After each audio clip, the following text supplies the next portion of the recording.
옛날 옛적 조선 중기 경상도 어느 깊은 산골 마을 청살리에 박진우라는 농부가 살고 있었습니다. 그는 40을 넘긴 나이에도 불구하고 오랜 농사일로 다져진 단단한 체격과 구릿빛 피부를 자랑했으며 특히 그의 넓은 어깨와 굵은 목소리는 마을의 장정들 사이에서도 으뜸이었습니다. 그에게는 22살 된 아들 박민준이 있었습니다. 민준은 아버지와 달리 호리호리한 체격이었지만 그 맑고 총명한 눈빛은 보는 이로 하여금 깊은 신뢰를 느끼게 했습니다. 무엇보다도 아버지를 향한 그의 효심은 마을 전체에 칭찬이 자자할 정도였습니다. 박씨 집안은 대대로 농사만을 지어온 평범한 농가였으나 그들만의 자부심이 하나 있었습니다. 바로 집 뒤편 작은 텃밭에서 자라는 참외와 수박이었습니다. 이상하리만치 그들의 밭에서 난 과일은 꿀처럼 달고 과즙이 풍부하여 한번 맛본 사람은 그 맛을 잊지 못했습니다. 해마다 무더운 여름이 찾아오면 박진우와 아들 민주는 정성껏 기른 과일들을 지게에 가득 싣고 안동장터로 향했습니다. 그들의 과일은 언제나 장에 내놓자마자 순식간에 팔려나갔고 덕분에 집안은 부유하지는 않아도 굶지 않고 살아갈 수 있었습니다. 민준의 어머니는 몇 해 전 지병으로 세상을 떠나 이제 넓은 집에는 아버지와 아들, 단둘만이 서로를 의지하며 살아가고 있었습니다. 그런 까닭에 아버지 박진우는 장성한 아들의 혼사를 치러주는 것이 가장 큰 소원이자 마음의 짐이었습니다. 하지만 넉넉지 않은 살림에 좋은 짝을 찾기란 하늘의 별 따기였습니다. 찌는 듯이 무더운 어느 여름날 아침이었습니다. 부자는 동이 트기도 전에 일어나 등줄기에 땀이 흥건하도록 뒷밭에 참외와 수박을 땄습니다. 뜨거운 햇살 아래 부지런히 움직인 덕에 두 개의 지게는 곧 황금빛 참외와 검푸른 수박으로 산더미처럼 쌓였습니다. 아버지, 오늘따라 참외와 수박이 유난히 탐스럽게 열렸습니다. 장에 가면 금방 다 팔리겠습니다.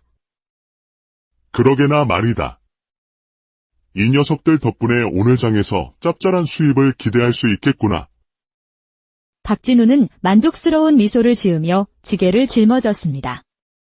부자가 막장터로 떠나려던 바로 그 순간이었습니다. 마을 어귀에서 누군가 흙먼지를 일으키며 다급하게 달려오는 소리가 들렸습니다. 돌아보니 옆집에 사는 12살짜리 아이, 동현이었습니다. 아저씨, 박서방님, 빨리 집으로 와보세요. 중매쟁이 할머니가 오셨어요. 중매쟁이라니 박진우의 눈이 번쩍 뜨였습니다.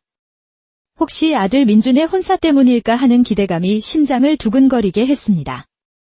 하지만 이 과일들을 지금 장에 가져가지 않으면 뜨거운 볕에 모두 상해버릴 것이 뻔했습니다.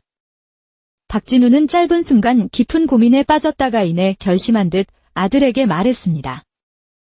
민준아, 너는 어서 집에 가서 중매쟁이 할머니를 뵙거라. 아비는 혼자서라도 이 과일들을 팔고 와야겠다. 이건 우리 한철 농사잖니? 아버지, 이 무거운 걸 혼자서 어떻게 다 지고 가시려고요? 저도 함께 가겠습니다. 혼사는 나중 일입니다. 아니다. 혹여나 내게 온 좋은 혼담일지도 모르는데 그걸 놓칠 수는 없지. 게다가 중매쟁이라면 필시 신랑 될 사람을 보고 싶어 할 게다. 어서 가보거라. 민주는 아버지의 단호한 뜻을 거스를 수 없어 무거운 마음으로 고개를 끄덕였습니다. 그는 단 한 번도 아버지의 뜻을 어겨본 적 없는 효자였습니다. 그럼, 아버지. 조심해서 다녀오십시오. 민준이 동현과 함께 집으로 향하자 박진우는 아들의 지게까지 자신의 어깨에 짊어졌습니다. 어깨를 짓누르는 무게가 상당했지만 그의 얼굴에는 아들의 미래에 대한 기대로 미소가 번졌습니다. 해가 중천에 떠오를 무렵 박진우는 땀으로 범벅이 된 채 안동장터에 도착했습니다. 평소보다 늦었지만 다행히 장은 아직 한창이었습니다. 그런데 이상하게도 그날따라 장터에는 오가는 사람이 드물었습니다. 아마도 살을 태울 듯한 더위 때문인 듯 했습니다. 시간이 흘러 해가 뉘엿뉘엿 서산으로 기울기 시작했지만 그의 과일은 겨우 절반밖에 팔리지 않았습니다. 주변 상인들은 하나둘 짐을 싸고 있었습니다. 혼잣말로 이걸 다 팔지 못하면 상해서 버려야 할 텐데 이 참외 하나에 얼마요? 한 개에 10푼입니다. 아주머니? 꿀처럼 답니다. 너무 비싸네. 다른 데는 7푼인데 8푼에 주시오. 박진우는 잠시 망설였지만 이대로 집으로 가져가면 모두 버려야 할 판이었습니다. 에휴, 그러시지요. 8푼에 드리겠습니다. 이런 식으로 해가 완전히 질 때까지 박진우는 간신히 모든 과일을 팔 수 있었습니다. 비록 제값은 받지 못했지만 땀의 결실을 버리지 않은 것만으로도 다행이라 여겼습니다. 휴, 겨우 다 팔았구나. 이제 어서 집에 가서 민준이 혼사 얘기를 들어봐야지. 박진우는 빈 지게를 메고 서둘러 집으로 향했습니다. 하지만 평소보다 늦은 시간이라 마을로 향하는 산길에 들어서자 칠흑 같은 어둠이 내리기 시작했습니다. 다행히 휘영청 밝은 달이 떠 길을 비추어 주었지만 하루 종일 굶은 탓에 백가죽이 등에 붙을 지경이었습니다.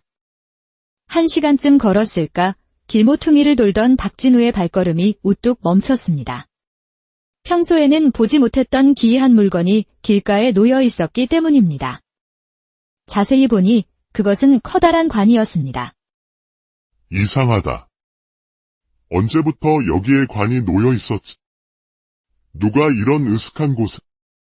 박진우가 관을 보며 의아해하고 있을 때 등 뒤에서 나지막한 목소리가 들려왔습니다. 어르신, 이 깊은 밤에 어디로 가시는 길이신지요? 박진우는 심장이 철렁 내려앉는 기분으로 뒤를 돌아보았습니다. 소복 차림의 한 할머니가 달빛을 등지고 서 있었습니다. 아이고, 깜짝이야. 인기척도 없이. 저는 집으로 가는 길입니다. 호호, 놀라셨다면 죄송합니다. 이 밤길을 혼자 가시면 위험하지 않겠습니까? 마침 제 딸이 저녁을 차려놓았으니 저희 집에 들러 욕이라도 하고 가시지요. 박진우는 잠시 망설였습니다. 낯선 사람의 집에 선뜻 따라 나서는 것이 꺼림칙했지만 어기진 배에서는 꼬르륵 소리가 멈추지 않았습니다. 아닙니다, 할머니. 폐를 끼칠 수는 없습니다. 마음만 감사히 받겠습니다. 폐란이요. 같은 고향 사람들끼리 돕고 사는 게 인지상정이지요. 저희 집은 여기서 아주 가깝습니다. 어서 가시지요. 할머니의 인상이 너무나 인자하고 선량해 보였기에 박진우는 결국 허기를 이기지 못하고 고개를 끄덕였습니다. 그럼 잠시만 신세 지겠습니다. 정말 고맙습니다. 할머니는 환하게 웃으며 박진우를 이끌었습니다. 그들이 향하는 곳은 바로 그 기이한 관이 놓인 방향이었습니다. 관 바로 옆을 지나는 순간 박진우는 갑자기 세상이 빙빙 도는 듯한 극심한 어지러움을 느꼈습니다. 숨이 턱 막히고 눈앞이 캄캄해졌습니다. 그리고 잠시 후 그는 의식을 잃고 그 자리에 쓰러지고 말았습니다. 다음 날 아침 아들 민주는 밤새 돌아오지 않는 아버지를 기다리다 뜬 눈으로 밤을 지새웠습니다. 불길한 예감이 그의 마음을 무겁게 짓눌렀습니다. 결국 민주는 마을 장정 2명과 함께 아버지를 찾아 나섰습니다. 그들은 안동으로 가는 산길을 따라 아버지의 흔적을 찾았습니다. 1시간쯤 지났을 때 그들은 길가에 놓인 거대한 관을 발견했습니다. 그리고 그 관 옆에는 아버지가 싸늘하게 쓰러져 있었습니다. 아버지! 아버지! 정신 좀 차려보세요. 아버지! 하지만 아버지는 이미 숨을 거둔 뒤였습니다. 민준의 절규가 텅 빈 산길에 메아리 쳤습니다. 아버지의 갑작스러운 죽음 이후 민준의 삶은 송두리째 흔들렸습니다. 혼담은 자연스럽게 없던 일이 되었고 이제 그는 혼자서 모든 것을 감당해야 했습니다. 그는 슬픔을 딛고 아버지의 유지를 받들어 더욱더 성실하게 살아갔습니다. 하지만 장에 갈 때마다 아버지가 쓰러져 있던 그 관을 지나쳐야 했고 그때마다 가슴이 미어지는 고통을 느껴야 했습니다. 몇 달이 흐른 어느 늦가을 밤 민주는 여느 때처럼 과일을 다 팔고 집으로 돌아가고 있었습니다. 날이 쌀쌀해 옷깃을 여미며 걷는데 그 관이 놓인 곳에 가까워졌을 때였습니다. 앞에서 흰옷을 입은 할머니 한 분이 걸어오고 있었습니다. 민주는 그저 지나치려는데 할머니가 그를 불러 세웠습니다. 젊은이, 이 밤중에 어디를 그리 급히 가시오? 예, 할머니. 장에서 일을 마치고 집으로 돌아가는 길입니다. 내가 들으니 당신이 이 마을에서 효심이 가장 깊은 박민준이라 하더군. 마침 내게 18살 된 딸이 하나 있는데 당신 같은 사윗감을 얻고 싶소. 민주는 깜짝 놀랐습니다. 처음 보는 이가 다짜고짜 혼인 이야기를 꺼내는 것이 이상했습니다. 아, 나는 당신의 아버지 박진우와 오랜 친구 사이라오. 자네와 우리 딸의 혼사를 예전부터 이야기했었는데 그만 그런 험한 일을 당해서. 할머니가 아버지의 이름과 사정을 정확히 알고 있자 민준의 경계심이 조금씩 누그러졌습니다. 혼자 사는 외로움에 그의 마음이 흔들리기 시작했습니다. 그럼 잠깐만 뵙도록 하겠습니다. 할머니는 환하게 웃으며 민준을 이끌었습니다. 그들이 향하는 곳은 또다시 그 관이 있는 쪽이었습니다. 바로 그때였습니다. 누군가 민준의 어깨를 강하게 잡아당겼습니다. 깜짝 놀라 뒤를 돌아본 민준은 자신의 눈을 의심했습니다. 죽은 아버지가 그곳에 서 있었습니다. 속삭이며 가면 안 된다. 아들아. 어서 돌아가거라. 아버지! 아버지가 어떻게 여기에? 설명할 시간이 없다. 저 할미는 사람이 아니다. 나도 저 할미에게 속아 죽은 것이다. 어서 도사를 찾아가 저 관을 없애야 한다. 아버지의 모습은 그 말을 끝으로 연기처럼 사라져 버렸습니다. 민주는 그제야 모든 것을 깨달았습니다. 온몸에 소름이 돋았습니다. 그는 재빨리 지게를 받치던 작대기를 몽둥이처럼 움켜쥐고 할머니의 등 뒤로 다가가 힘껏 내리쳤습니다. 하지만 작대기가 닿기 직전 할머니의 모습은 연기처럼 사라지고 오직 차가운 밤 공기만이 그 자리를 채웠습니다. 아버지 말씀 맞았구나. 다음 날 새벽, 민주는 곧장 인근 도관에 사는 천공도사를 찾아갔습니다. 그는 귀신을 다루는 데 능하다고 소문난 도인이었습니다. 도사님, 큰일이 났습니다. 제발 도와주십시오. 민준의 이야기를 모두 들은 천공도사는 심각한 표정으로 턱을 쓰다듬었습니다. 악한 기운이 사람을 해치고 있구나. 그 관이 있는 곳으로 나를 안내하거라. 낮에 본 관은 밤보다 더욱 으스스한 기운을 내뿜고 있었습니다. 도사는 관 주변을 살피더니 이내 고개를 끄덕였습니다. 안타깝게도 잘못된 방향으로 흐른 어미의 모정 때문에 생긴 비극이로구나. 도사는 관에 얽힌 사연을 이야기해 주었습니다. 관 속에는 혼인도 못하고 병으로 죽은 전하라는 처녀가 들어있으며 그 딸을 가엾게 여긴 어미의 귀신이 지나가는 남자들을 홀려 저승에서나마 사위를 삼으려 한다는 것이었습니다. 그럼 저희 아버지도 그렇다. 내 아비도 그 귀신에게 속아 목숨을 잃은 것이다. 내 아비의 혼이 너를 구한 게지. 이대로 두면 희생자가 계속 나올 것이다. 천공도사는 관 앞에서 복잡한 의식을 거행했습니다. 한참 후 의식을 마친 도사가 말했습니다. 이제 끝났다. 딸의 혼은 좋은 곳으로 보내주었고 어미 귀신은 그 죄값으로 삼생 동안 짐승으로 태어나 인간을 위해 일하도록 벌을 내렸느니라. 민주는 도사에게 깊이 감사 인사를 드렸습니다. 며칠 후 그는 불쌍한 연화 처녀를 위해 마을 사람들과 함께 관을 양지 바른 곳에 정중히 묻어주었습니다. 그로부터 보름쯤 지났을 때 예전에 그 중매쟁이 할머니가 헐레벌떡 민준의 집을 찾아왔습니다. 민준아, 이게 웬일이냐? 안동장판서 백다님 소희가 사흘간 의식을 잃었다 깨어나더니 갑자기 너와 혼인하고 싶다고 한다는구나. 재물도 아무것도 필요 없단다. 믿기지 않는 일이었지만 민주는 혼인을 허락했습니다. 며칠 후 아름답고 착한 소희와 조촐한 혼례를 치렀습니다. 첫날 밤 신방에 단둘이 남게 되었을 때 소희가 조용히 입을 열었습니다. 서방님, 혹시 변화라는 이름을 기억하십니까? 민주는 심장이 멎는 듯 했습니다. 그것은 분명 관속 처녀의 이름이었습니다. 제가 바로 연화입니다. 서방님께서 저를 정중히 묻어주신 덕분에 저는 다시 이승의 사람으로 태어날 수 있었습니다. 은혜를 옛날 옛적 조선 중기 경상도 어느 깊은 산골 마을 청살리에 박진우라는 농부가 살고 있었습니다. 그는 40을 넘긴 나이에도 불구하고 오랜 농사일로 다져진 단단한 체격과 구릿빛 피부를 자랑했으며 특히 그의 넓은 어깨와 굵은 목소리는 마을의 장정들 사이에서도 으뜸이었습니다. 그에게는 22살 된 아들 박민준이 있었습니다. 민준은 아버지와 달리 호리호리한 체격이었지만 그 맑고 총명한 눈빛은 보는 이로 하여금 깊은 신뢰를 느끼게 했습니다. 무엇보다도 아버지를 향한 그의 효심은 마을 전체에 칭찬이 자자할 정도였습니다. 박씨 집안은 대대로 농사만을 지어온 평범한 농가였으나 그들만의 자부심이 하나 있었습니다. 바로 집 뒤편 작은 텃밭에서 자라는 참외와 수박이었습니다. 이상하리만치 그들의 밭에서 난 과일은 꿀처럼 달고 과즙이 풍부하여 한번 맛본 사람은 그 맛을 잊지 못했습니다.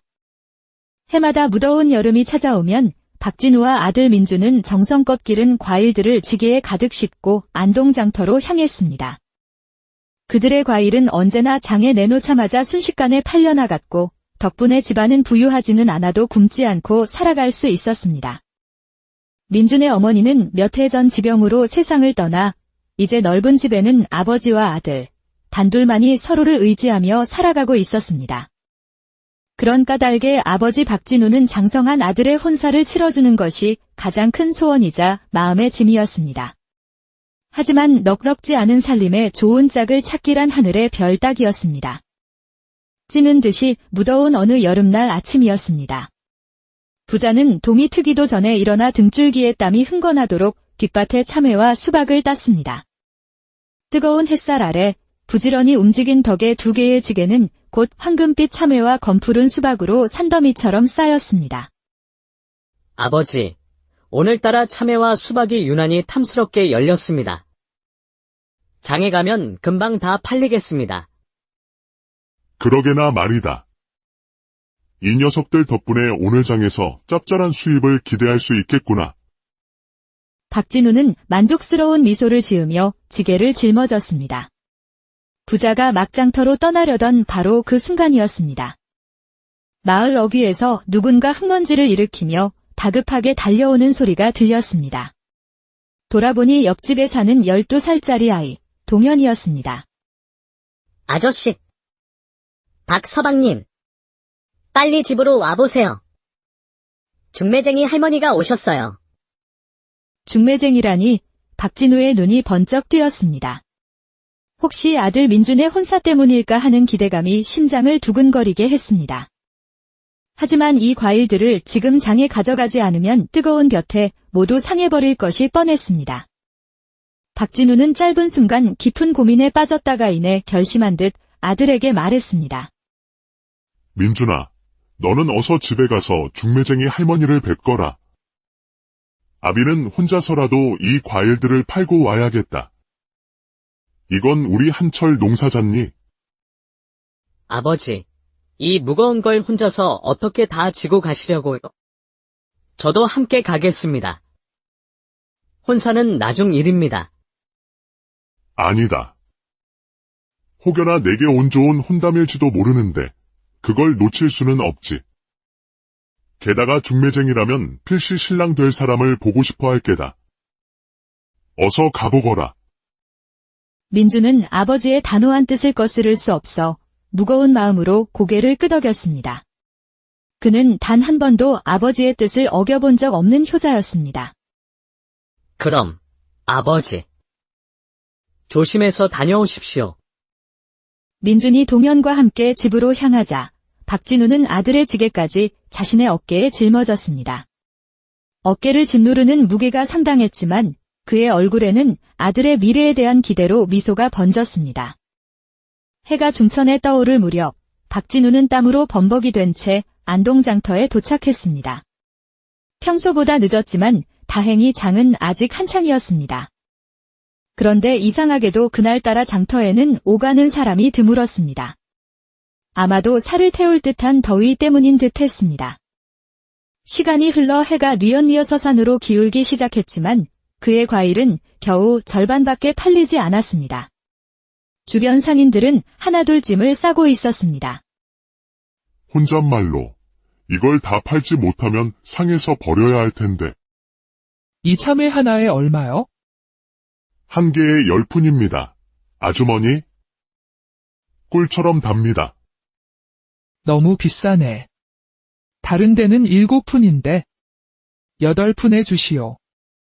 박진우는 잠시 망설였지만 이대로 집으로 가져가면 모두 버려야 할 판이었습니다.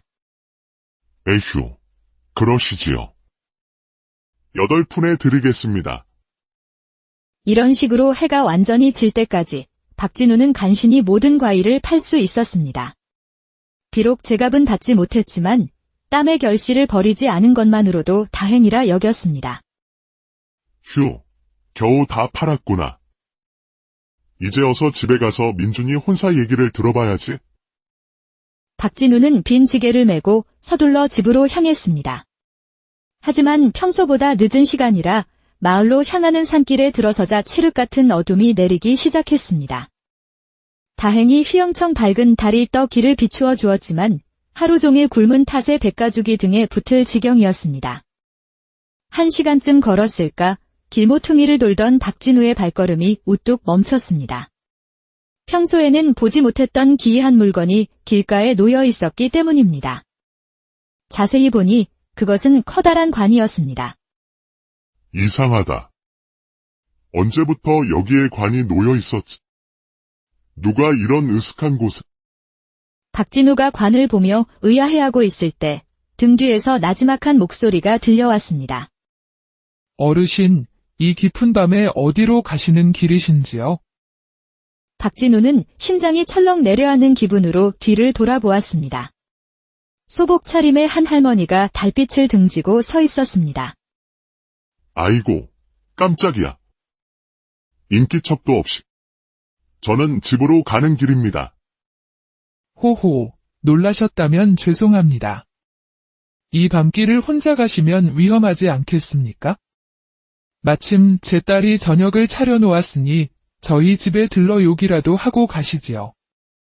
박진우는 잠시 망설였습니다. 낯선 사람의 집에 선뜻 따라 나서는 것이 꺼림칙했지만 어기진 배에서는 꼬르륵 소리가 멈추지 않았습니다. 아닙니다, 할머니. 폐를 끼칠 수는 없습니다. 마음만 감사히 받겠습니다. 폐란이요. 같은 고향 사람들끼리 돕고 사는 게 인지상정이지요. 저희 집은 여기서 아주 가깝습니다. 어서 가시지요.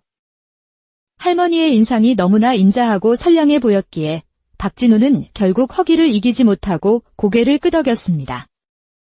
그럼 잠시만 신세 지겠습니다. 정말 고맙습니다. 할머니는 환하게 웃으며 박진우를 이끌었습니다. 그들이 향하는 곳은 바로 그 기이한 관이 놓인 방향이었습니다. 관 바로 옆을 지나는 순간 박진우는 갑자기 세상이 빙빙 도는 듯한 극심한 어지러움을 느꼈습니다. 숨이 턱 막히고 눈앞이 캄캄해졌습니다. 그리고 잠시 후 그는 의식을 잃고 그 자리에 쓰러지고 말았습니다. 다음 날 아침 아들 민주는 밤새 돌아오지 않는 아버지를 기다리다 뜬 눈으로 밤을 지새웠습니다. 불길한 예감이 그의 마음을 무겁게 짓눌렀습니다. 결국 민주는 마을 장정 2명과 함께 아버지를 찾아 나섰습니다. 그들은 안동으로 가는 산길을 따라 아버지의 흔적을 찾았습니다. 1시간쯤 지났을 때 그들은 길가에 놓인 거대한 관을 발견했습니다. 그리고 그 관 옆에는 아버지가 싸늘하게 쓰러져 있었습니다. 아버지! 아버지! 정신 좀 차려보세요. 아버지! 하지만 아버지는 이미 숨을 거둔 뒤였습니다. 민준의 절규가 텅 빈 산길에 메아리 쳤습니다. 아버지의 갑작스러운 죽음 이후 민준의 삶은 송두리째 흔들렸습니다. 혼담은 자연스럽게 없던 일이 되었고 이제 그는 혼자서 모든 것을 감당해야 했습니다. 그는 슬픔을 딛고 아버지의 유지를 받들어 더욱더 성실하게 살아갔습니다. 하지만 장에 갈 때마다 아버지가 쓰러져 있던 그 관을 지나쳐야 했고 그때마다 가슴이 미어지는 고통을 느껴야 했습니다. 몇 달이 흐른 어느 늦가을 밤, 민주는 여느 때처럼 과일을 다 팔고 집으로 돌아가고 있었습니다. 날이 쌀쌀해 옷깃을 여미며 걷는데 그 관이 놓인 곳에 가까워졌을 때였습니다. 앞에서 흰옷을 입은 할머니 한 분이 걸어오고 있었습니다. 민주는 그저 지나치려는데 할머니가 그를 불러 세웠습니다. 젊은이, 이 밤중에 어디를 그리 급히 가시오? 예, 할머니. 장에서 일을 마치고 집으로 돌아가는 길입니다. 내가 들으니 당신이 이 마을에서 효심이 가장 깊은 박민준이라 하더군. 마침 내게 18살 된 딸이 하나 있는데 당신 같은 사윗감을 얻고 싶소. 민주는 깜짝 놀랐습니다. 처음 보는 이가 다짜고짜 혼인 이야기를 꺼내는 것이 이상했습니다. 아, 나는 당신의 아버지 박진우와 오랜 친구 사이라오. 자네와 우리 딸의 혼사를 예전부터 이야기했었는데 그만 그런 험한 일을 당해서. 할머니가 아버지의 이름과 사정을 정확히 알고 있자 민준의 경계심이 조금씩 누그러졌습니다. 혼자 사는 외로움에 그의 마음이 흔들리기 시작했습니다. 그럼 잠깐만 뵙도록 하겠습니다. 할머니는 환하게 웃으며 민준을 이끌었습니다. 그들이 향하는 곳은 또다시 그 관이 있는 쪽이었습니다. 바로 그때였습니다. 누군가 민준의 어깨를 강하게 잡아당겼습니다. 깜짝 놀라 뒤를 돌아본 민준은 자신의 눈을 의심했습니다. 죽은 아버지가 그곳에 서 있었습니다. 속삭이며 가면 안 된다. 아들아. 어서 돌아가거라. 아버지! 아버지가 어떻게 여기에? 설명할 시간이 없다. 저 할미는 사람이 아니다. 나도 저 할미에게 속아 죽은 것이다. 어서 도사를 찾아가 저 관을 없애야 한다. 아버지의 모습은 그 말을 끝으로 연기처럼 사라져 버렸습니다. 민주는 그제야 모든 것을 깨달았습니다. 온몸에 소름이 돋았습니다. 그는 재빨리 지게를 받치던 작대기를 몽둥이처럼 움켜쥐고 할머니의 등 뒤로 다가가 힘껏 내리쳤습니다. 하지만 작대기가 닿기 직전 할머니의 모습은 연기처럼 사라지고 오직 차가운 밤 공기만이 그 자리를 채웠습니다. 아버지 말씀 맞았구나. 다음 날 새벽, 민주는 곧장 인근 도관에 사는 천공도사를 찾아갔습니다. 그는 귀신을 다루는 데 능하다고 소문난 도인이었습니다. 도사님, 큰일이 났습니다. 제발 도와주십시오. 민준의 이야기를 모두 들은 천공도사는 심각한 표정으로 턱을 쓰다듬었습니다. 악한 기운이 사람을 해치고 있구나. 그 관이 있는 곳으로 나를 안내하거라. 낮에 본 관은 밤보다 더욱 으스스한 기운을 내뿜고 있었습니다. 도사는 관 주변을 살피더니 이내 고개를 끄덕였습니다. 안타깝게도 잘못된 방향으로 흐른 어미의 모정 때문에 생긴 비극이로구나. 도사는 관에 얽힌 사연을 이야기해 주었습니다. 관 속에는 혼인도 못하고 병으로 죽은 전화라는 처녀가 들어있으며 그 딸을 가엾게 여긴 어미의 귀신이 지나가는 남자들을 홀려 저승에서 남아 사위를 삼으려 한다는 것이었습니다. 그럼 저희 아버지도 그렇다. 내 아비도 그 귀신에게 속아 목숨을 잃은 것이다. 내 아비의 혼이 너를 구한 게지. 이대로 두면 희생자가 계속 나올 것이다. 천공도사는 관 앞에서 복잡한 의식을 거행했습니다. 한참 후 의식을 마친 도사가 말했습니다. 이제 끝났다. 딸의 혼은 좋은 곳으로 보내주었고 어미 귀신은 그 죗값으로 삼생 동안 짐승으로 태어나 인간을 위해 일하도록 벌을 내렸느니라. 민주는 도사에게 깊이 감사 인사를 드렸습니다. 며칠 후 그는 불쌍한 연화 처녀를 위해 마을 사람들과 함께 관을 양지 바른 곳에 정중히 묻어주었습니다. 그로부터 보름쯤 지났을 때 예전에 그 중매쟁이 할머니가 헐레벌떡 민준의 집을 찾아왔습니다. 민준아, 이게 웬일이냐? 안동장판서 백따님 소희가 사흘간 의식을 잃었다 깨어나더니 갑자기 너와 혼인하고 싶다고 한다는구나. 재물도 아무것도 필요 없단다. 믿기지 않는 일이었지만 민주는 혼인을 허락했습니다. 며칠 후 아름답고 착한 소희와 조촐한 혼례를 치렀습니다. 첫날 밤 신방에 단둘이 남게 되었을 때 소희가 조용히 입을 열었습니다. 서방님, 혹시 연하라는 이름을 기억하십니까? 민주는 심장이 멎는 듯 했습니다. 그것은 분명 관속 처녀의 이름이었습니다. 제가 바로 연하입니다. 서방님께서 저를 정중히 묻어주신 덕분에 저는 다시 이승의 사람으로 태어날 수 있었습니다. 은혜를 옛날 옛적 조선 중기 경상도 어느 깊은 산골 마을 청살리에 박진우라는 농부가 살고 있었습니다. 그는 40을 넘긴 나이에도 불구하고 오랜 농사일로 다져진 단단한 체격과 구릿빛 피부를 자랑했으며 특히 그의 넓은 어깨와 굵은 목소리는 마을의 장정들 사이에서도 으뜸이었습니다. 그에게는 22살 된 아들 박민준이 있었습니다. 민준은 아버지와 달리 호리호리한 체격이었지만 그 맑고 총명한 눈빛은 보는 이로 하여금 깊은 신뢰를 느끼게 했습니다. 무엇보다도 아버지를 향한 그의 효심은 마을 전체에 칭찬이 자자할 정도였습니다. 박씨 집안은 대대로 농사만을 지어온 평범한 농가였으나 그들만의 자부심이 하나 있었습니다. 바로 집 뒤편 작은 텃밭에서 자라는 참외와 수박이었습니다. 이상하리만치 그들의 밭에서 난 과일은 꿀처럼 달고 과즙이 풍부하여 한번 맛본 사람은 그 맛을 잊지 못했습니다. 해마다 무더운 여름이 찾아오면 박진우와 아들 민주는 정성껏 기른 과일들을 지게에 가득 싣고 안동장터로 향했습니다. 그들의 과일은 언제나 장에 내놓자마자 순식간에 팔려나갔고 덕분에 집안은 부유하지는 않아도 굶지 않고 살아갈 수 있었습니다. 민준의 어머니는 몇 해 전 지병으로 세상을 떠나 이제 넓은 집에는 아버지와 아들, 단둘만이 서로를 의지하며 살아가고 있었습니다. 그런 까닭에 아버지 박진우는 장성한 아들의 혼사를 치러주는 것이 가장 큰 소원이자 마음의 짐이었습니다.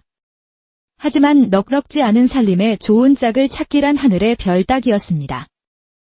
찌는 듯이 무더운 어느 여름날 아침이었습니다. 부자는 동이 트기도 전에 일어나 등줄기에 땀이 흥건하도록 뒷밭에 참외와 수박을 땄습니다. 뜨거운 햇살 아래 부지런히 움직인 덕에 2개의 지게는 곧 황금빛 참외와 검푸른 수박으로 산더미처럼 쌓였습니다. 아버지, 오늘따라 참외와 수박이 유난히 탐스럽게 열렸습니다. 장에 가면 금방 다 팔리겠습니다. 그러게나 말이다. 이 녀석들 덕분에 오늘 장에서 짭짤한 수입을 기대할 수 있겠구나. 박진우는 만족스러운 미소를 지으며 지게를 짊어졌습니다. 부자가 막장터로 떠나려던 바로 그 순간이었습니다. 마을 어귀에서 누군가 흙먼지를 일으키며 다급하게 달려오는 소리가 들렸습니다. 돌아보니 옆집에 사는 12살짜리 아이, 동현이었습니다. 아저씨. 박서방님. 빨리 집으로 와보세요. 중매쟁이 할머니가 오셨어요. 중매쟁이라니 박진우의 눈이 번쩍 뜨였습니다. 혹시 아들 민준의 혼사 때문일까 하는 기대감이 심장을 두근거리게 했습니다. 하지만 이 과일들을 지금 장에 가져가지 않으면 뜨거운 볕에 모두 상해버릴 것이 뻔했습니다.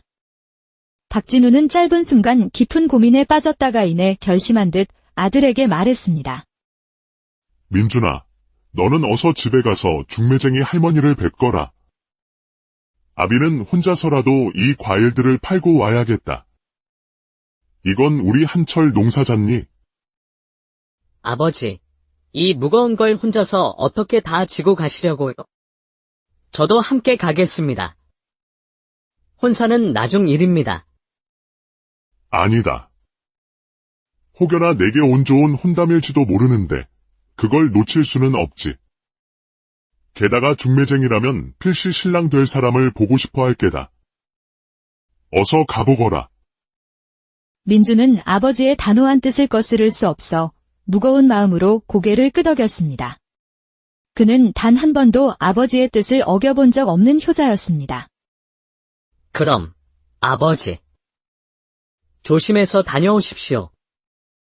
민준이 동현과 함께 집으로 향하자 박진우는 아들의 지게까지 자신의 어깨에 짊어졌습니다. 어깨를 짓누르는 무게가 상당했지만 그의 얼굴에는 아들의 미래에 대한 기대로 미소가 번졌습니다. 해가 중천에 떠오를 무렵 박진우는 땀으로 범벅이 된 채 안동장터에 도착했습니다. 평소보다 늦었지만 다행히 장은 아직 한창이었습니다. 그런데 이상하게도 그날따라 장터에는 오가는 사람이 드물었습니다. 아마도 살을 태울 듯한 더위 때문인 듯 했습니다. 시간이 흘러 해가 뉘엿뉘엿 서산으로 기울기 시작했지만 그의 과일은 겨우 절반밖에 팔리지 않았습니다. 주변 상인들은 하나둘 짐을 싸고 있었습니다.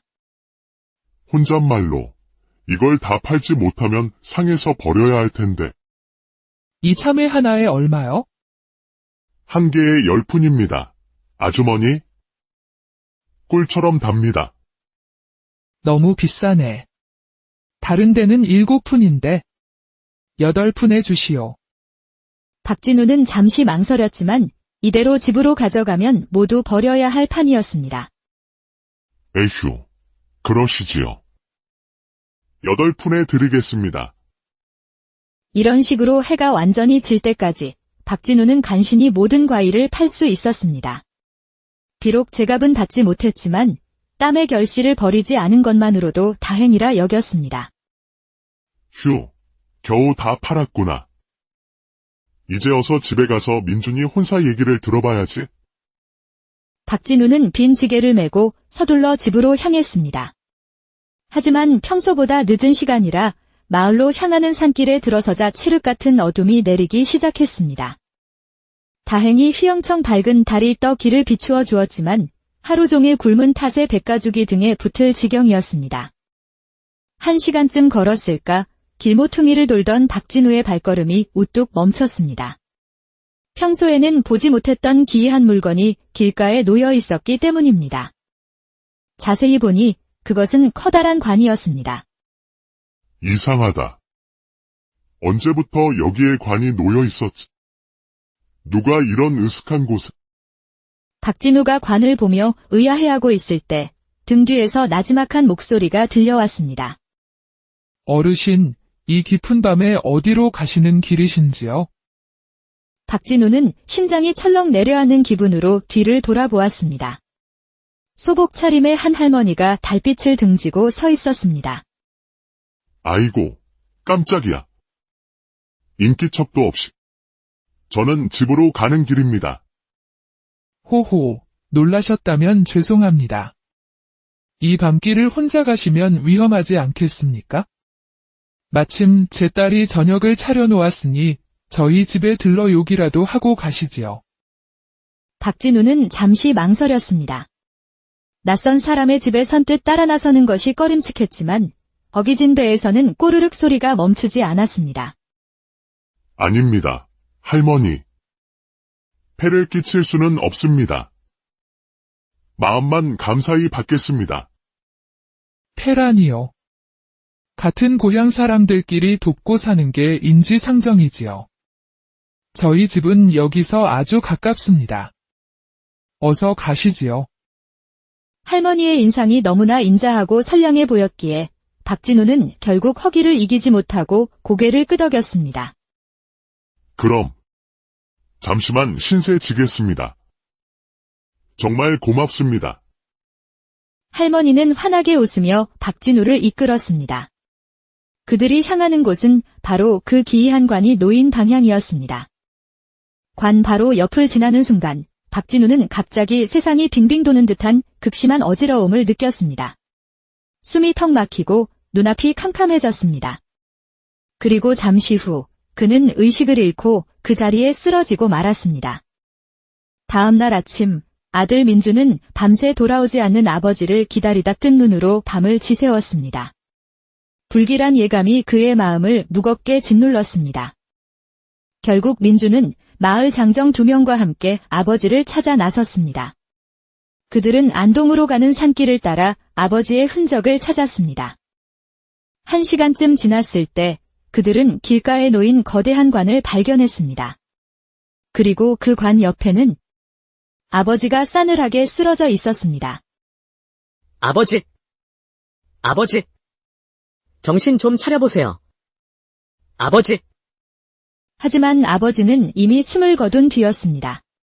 민준의 절규가 텅 빈 산길에 메아리 쳤습니다. 아버지의 갑작스러운 죽음 이후 민준의 삶은 송두리째 흔들렸습니다. 혼담은 자연스럽게 없던 일이 되었고 이제 그는 혼자서 모든 것을 감당해야 했습니다. 그는 슬픔을 딛고 아버지의 유지를 받들어 더욱더 성실하게 살아갔습니다. 하지만 장에 갈 때마다 아버지가 쓰러져 있던 그 관을 지나쳐야 했고 그때마다 가슴이 미어지는 고통을 느껴야 했습니다. 몇 달이 흐른 어느 늦가을 밤, 민주는 여느 때처럼 과일을 다 팔고 집으로 돌아가고 있었습니다. 날이 쌀쌀해 옷깃을 여미며 걷는데 그 관이 놓인 곳에 가까워졌을 때였습니다. 앞에서 흰옷을 입은 할머니 한 분이 걸어오고 있었습니다.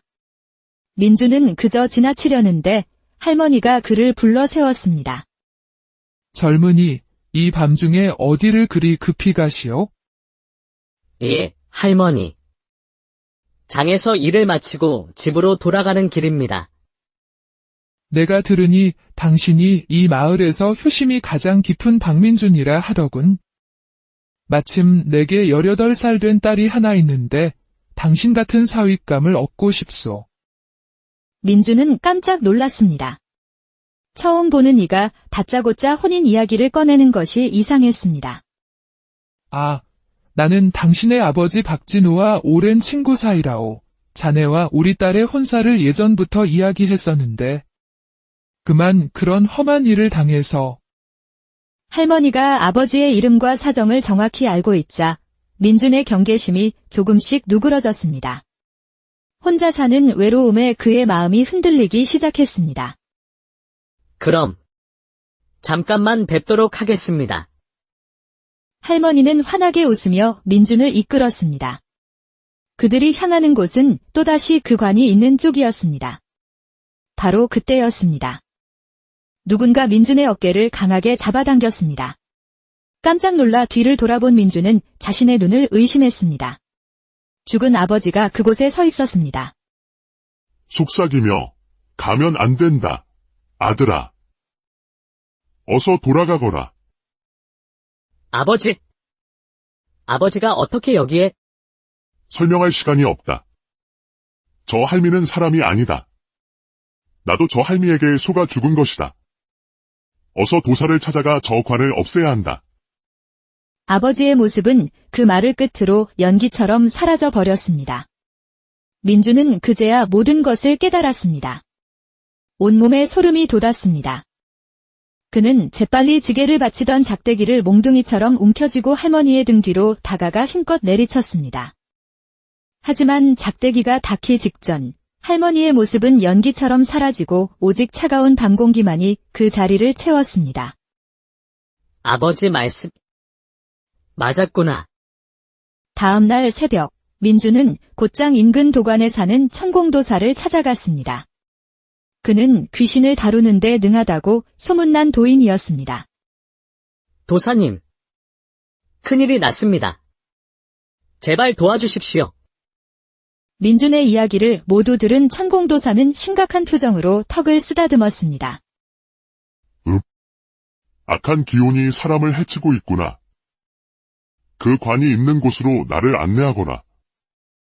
낮의 본관은 밤보다 더욱 으스스한 기운을 내뿜고 있었습니다. 도사는 관 주변을 살피더니 이내 고개를 끄덕였습니다. 안타깝게도 잘못된 방향으로 흐른 어미의 모정 때문에 생긴 비극이로구나. 도사는 관에 얽힌 사연을 이야기해 주었습니다. 관 속에는 혼인도 못하고 병으로 죽은 전화라는 처녀가 들어있으며 그 딸을 가엾게 여긴 어미의 귀신이 지나가는 남자들을 홀려 저승에서나마 사위를 삼으려 한다는 것이었습니다. 그럼 저희 아버지도 그렇다. 내 아비도 그 귀신에게 속아 목숨을 잃은 것이다. 내 아비의 혼이 너를 구한 게지. 이대로 두면 희생자가 계속 나올 것이다. 천공도사는 관 앞에서 복잡한 의식을 거행했습니다. 한참 후 의식을 마친 도사가 말했습니다. 이제 끝났다. 딸의 혼은 좋은 곳으로 보내주었고, 어미 귀신은 그 죄값으로 3생 동안 짐승으로 태어나 인간을 위해 일하도록 벌을 내렸느니라. 민주는 도사에게 깊이 감사 인사를 드렸습니다. 며칠 후 그는 불쌍한 연화 처녀를 위해 마을 사람들과 함께 관을 양지 바른 곳에 정중히 묻어주었습니다. 그로부터 보름쯤 지났을 때 예전에 그 중매쟁이 할머니가 헐레벌떡 민준의 집을 찾아왔습니다. 민준아, 이게 웬일이냐? 안동장판서 백따님 소희가 사흘간 의식을 잃었다 깨어나더니 갑자기 너와 혼인하고 싶다고 한다는구나. 재물도 아무것도 필요 없단다. 믿기지 않는 일이었지만 민주는 혼인을 허락했습니다. 며칠 후 아름답고 착한 소희와 조촐한 혼례를 치렀습니다. 첫날 밤 신방에 단둘이 남게 되었을 때 소희가 조용히 입을 열었습니다. 서방님, 혹시 연하라는 이름을 기억하십니까? 민주는 심장이 멎는 듯 했습니다. 그것은 분명 관속 처녀의 이름이었습니다. 제가 바로 연하입니다. 서방님께서 저를 정중히 묻어주신 덕분에 저는 다시 이승의 사람으로 태어날 수 있었습니다. 은혜를 옛날 옛적 조선 중기 경상도 어느 깊은 산골 마을 청살리에 박진우라는 농부가 살고 있었습니다. 그는 40을 넘긴 나이에도 불구하고 오랜 농사일로 다져진 단단한 체격과 구릿빛 피부를 자랑했으며 특히 그의 넓은 어깨와 굵은 목소리는 마을의 장정들 사이에서도 으뜸이었습니다. 그에게는 22살 된 아들 박민준이 있었습니다. 민준은 아버지와 달리 호리호리한 체격이었지만 그 맑고 총명한 눈빛은 보는 이로 하여금 깊은 신뢰를 느끼게 했습니다. 무엇보다도 아버지를 향한 그의 효심은 마을 전체에 칭찬이 자자할 정도였습니다. 박씨 집안은 대대로 농사만을 지어온 평범한 농가였으나 그들만의 자부심이 하나 있었습니다. 바로 집 뒤편 작은 텃밭에서 자라는 참외와 수박이었습니다. 이상하리만치 그들의 밭에서 난 과일은 꿀처럼 달고 과즙이 풍부하여 한번 맛본 사람은 그 맛을 잊지 못했습니다. 해마다 무더운 여름이 찾아오면 박진우와 아들 민주는 정성껏 기른 과일들을 지게에 가득 싣고 안동장터로 향했습니다.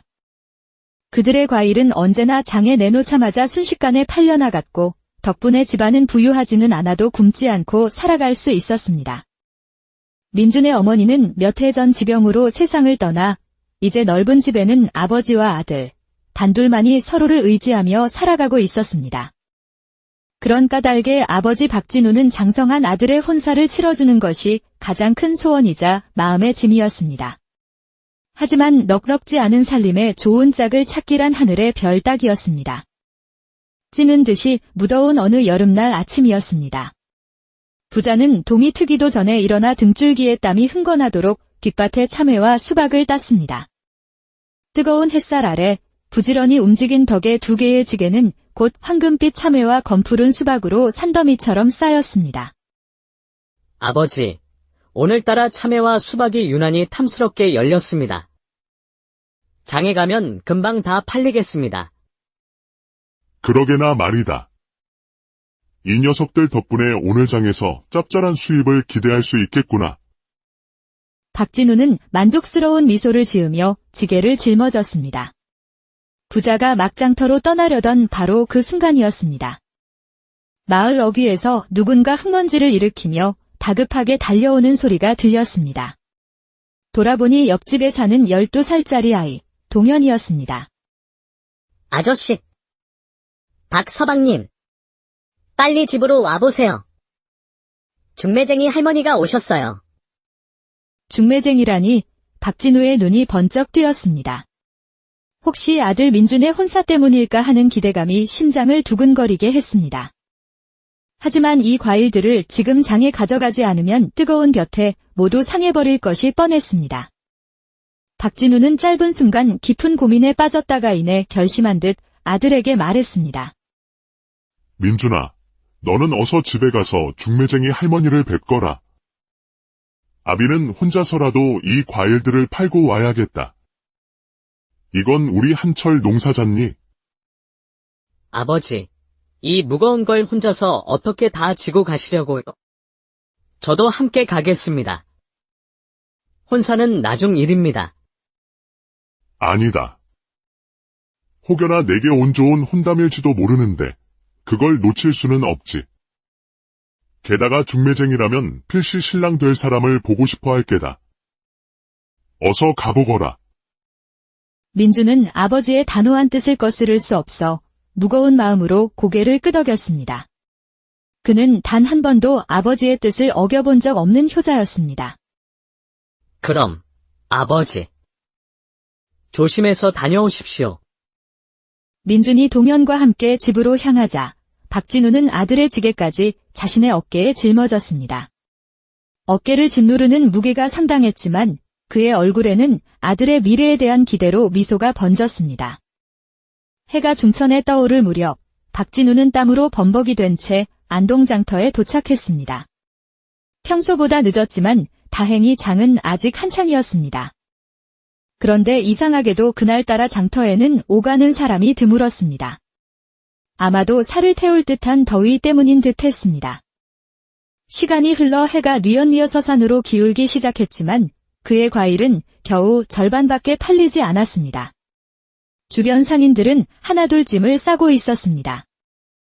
혼잣말로 이걸 다 팔지 못하면 상해서 버려야 할 텐데 이 참외 하나에 얼마요?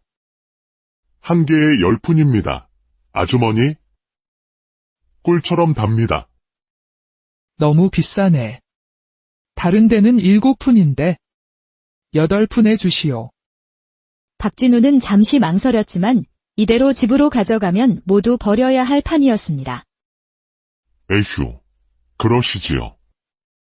8푼에 드리겠습니다. 이런 식으로 해가 완전히 질 때까지 박진우는 간신히 모든 과일을 팔 수 있었습니다.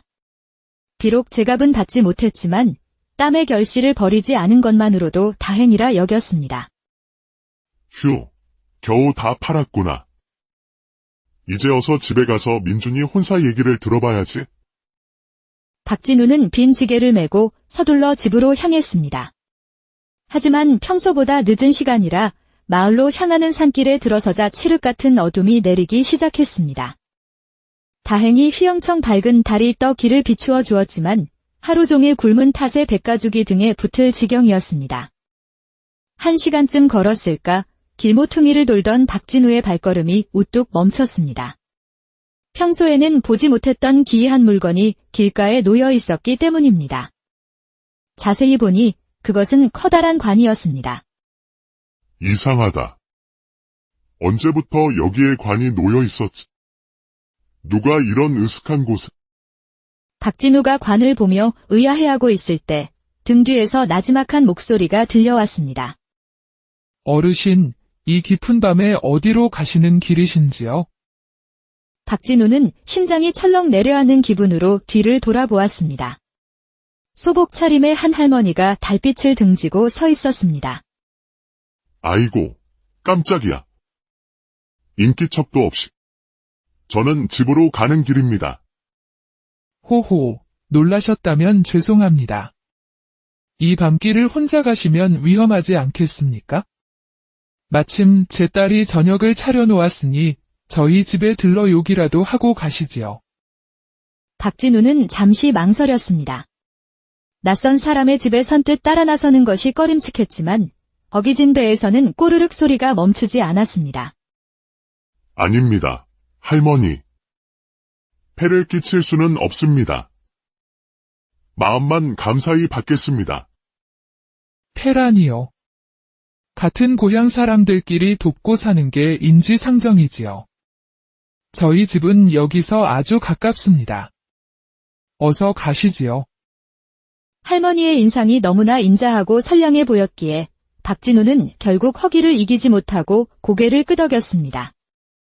그럼 잠시만 신세 지겠습니다. 정말 고맙습니다. 할머니는 환하게 웃으며 박진우를 이끌었습니다. 그들이 향하는 곳은 바로 그 기이한 관이 놓인 방향이었습니다. 관 바로 옆을 지나는 순간 박진우는 갑자기 세상이 빙빙 도는 듯한 극심한 어지러움을 느꼈습니다.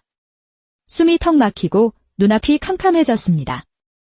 그리고 잠시 후 그는 의식을 잃고 그 자리에 쓰러지고 말았습니다. 다음 날 아침 아들 민주는 밤새 돌아오지 않는 아버지를 기다리다 뜬 눈으로 밤을 지새웠습니다. 불길한 예감이 그의 마음을 무겁게 짓눌렀습니다. 결국 민주는 마을 장정 2명과 함께 아버지를 찾아 나섰습니다. 그들은 안동으로 가는 산길을 따라 아버지의 흔적을 찾았습니다. 1시간쯤 지났을 때 그들은 길가에 놓인 거대한 관을 발견했습니다. 그리고 그 관 옆에는 아버지가 싸늘하게 쓰러져 있었습니다. 아버지! 아버지! 정신 좀 차려보세요. 아버지! 하지만 아버지는 이미 숨을 거둔 뒤였습니다. 민준의 절규가 텅 빈 산길에 메아리 쳤습니다. 아버지의 갑작스러운 죽음 이후 민준의 삶은 송두리째 흔들렸습니다.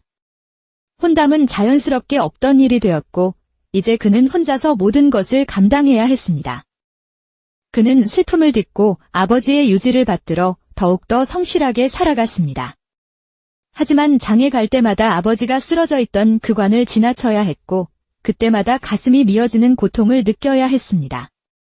몇 달이 흐른 어느 늦가을 밤, 민주는 여느 때처럼 과일을 다 팔고 집으로 돌아가고 있었습니다. 날이 쌀쌀해 옷깃을 여미며 걷는데 그 관이 놓인 곳에 가까워졌을 때였습니다. 앞에서 흰옷을 입은 할머니 한 분이 걸어오고 있었습니다. 민주는 그저 지나치려는데 할머니가 그를 불러 세웠습니다. 젊은이, 이 밤중에 어디를 그리 급히 가시오? 예, 할머니. 장에서 일을 마치고 집으로 돌아가는 길입니다.